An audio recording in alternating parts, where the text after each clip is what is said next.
A moment too close, my life took an unexpected turn.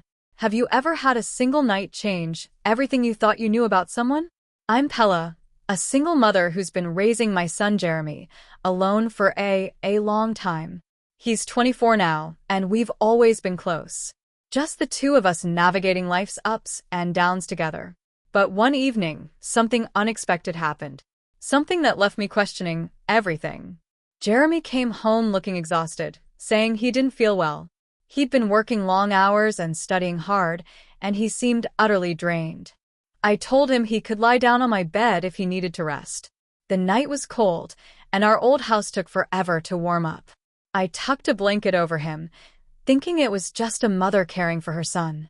At first, it felt normal, familiar. But then, as I lay beside him to keep him company, I felt him shift closer. I assumed he was just trying to get warm, so I didn't think much of it. His arms wrapped around me, gently pulling me close, the way he used to when he was younger, seeking comfort.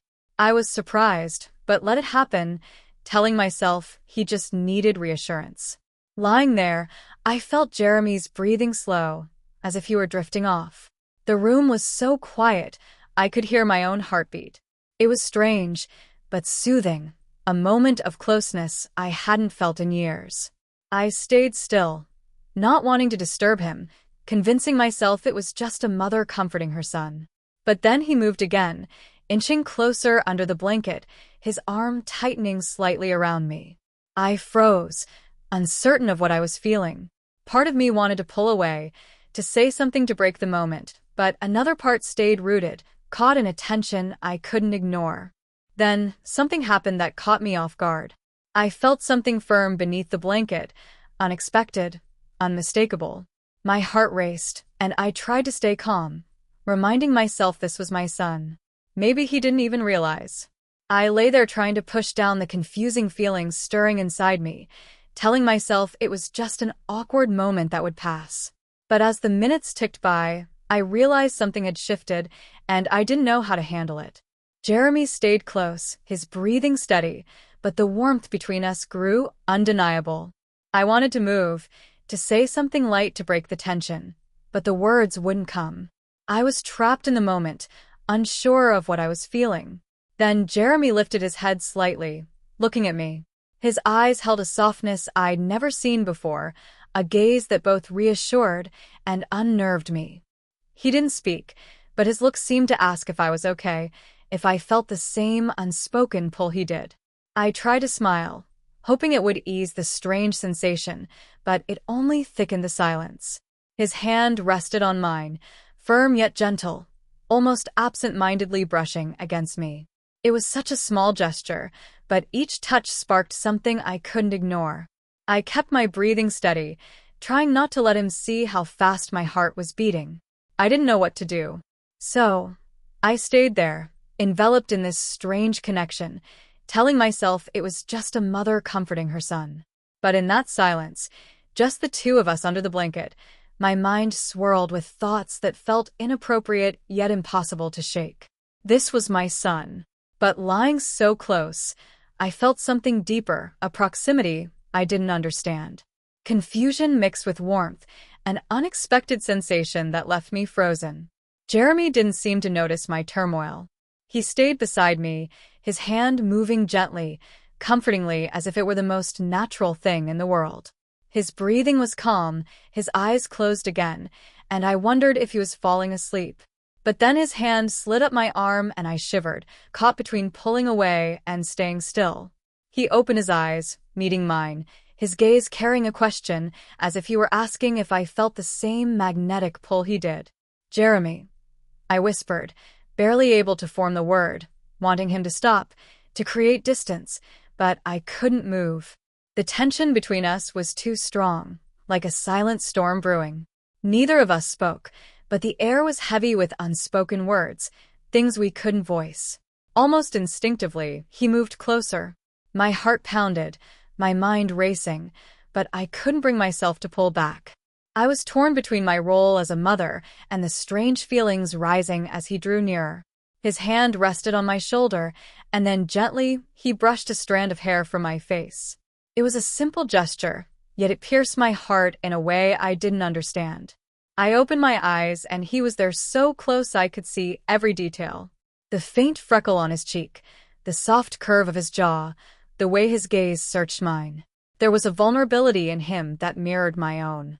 And I could see he was as lost in this moment as I was. We stayed there suspended in silence, as if time had stopped.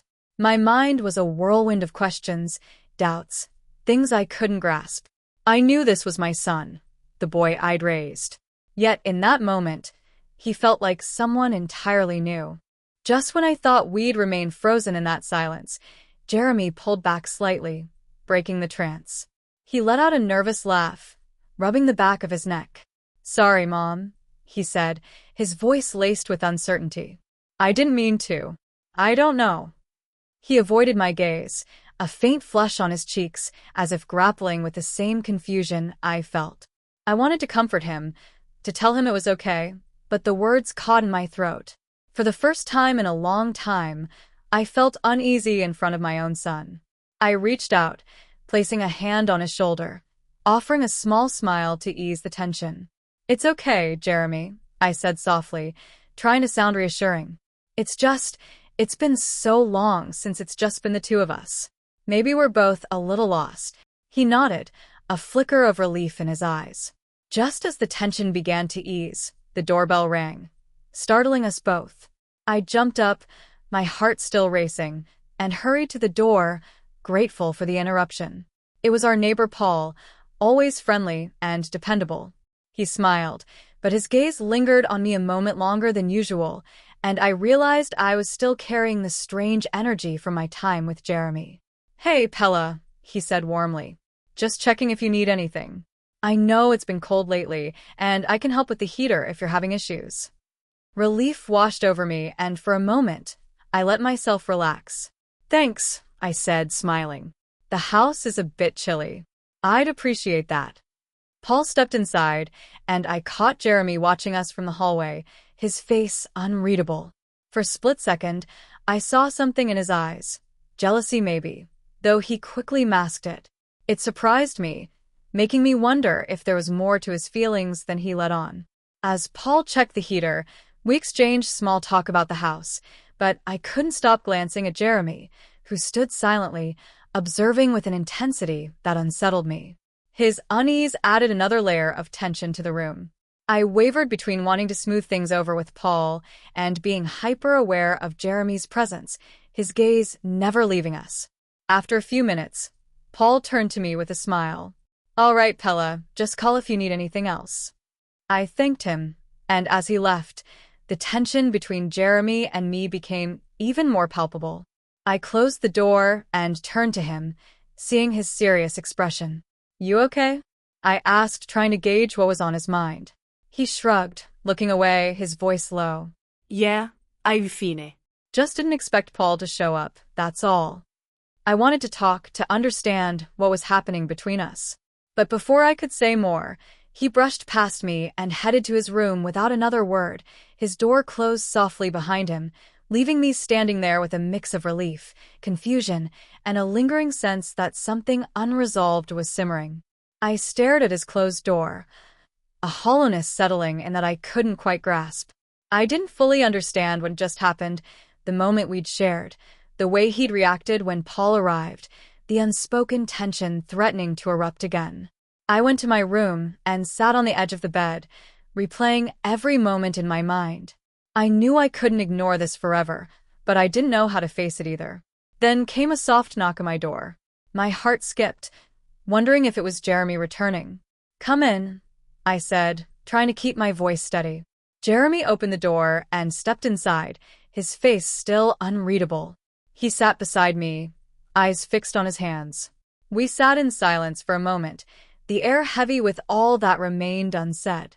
"Mom," he finally said, his voice barely a whisper. "I don't know what's going on. I'm sorry if I made things weird earlier." He struggled to find words, his vulnerability cutting through the tension. I placed my hand on his, offering a small reassurance. "It's okay, Jay," I said. "Maybe we're both just a little lost right now. It's been so long since it's just been us, and sometimes things get confusing." He nodded, still looking down, then met my eyes, his gaze filled with emotions I couldn't fully decipher. It's different though, he said softly, almost as if afraid to admit it. My heart tightened, caught in the same confusion. For a moment, I considered pulling him into a hug, telling him everything would be okay. But I wasn't sure if that's what he needed, or if it would complicate things further. So, I stayed there, letting the silence speak for us. Then, in a surprising gesture, he rested his head on my shoulder, the way he did when he was younger. It brought comfort, but also that strange unease I couldn't ignore. My heart softened, and I wrapped an arm around him, holding him gently in a gesture meant to reassure, even though I knew the issues between us weren't fully resolved. For the first time in a while, it felt like we didn't need all the answers right away. We could figure things out step by step together, even if it was messy. But just as that thought settled, another knock came at the door. Firmer, almost urgent. We both jumped, startled, exchanging a glance. My nerves flared as I stood and opened the door. Paul was there again, looking concerned. "Pella, sorry to bother you," he said. "Just wanted to check if everything's okay. You seemed a bit off earlier." I glanced at Jeremy, who was watching us intently, his face still unreadable. I tried to keep my voice calm. "Thanks, Paul. We're fine. Just having a quiet night." Paul looked at me, then at Jeremy, his expression thoughtful.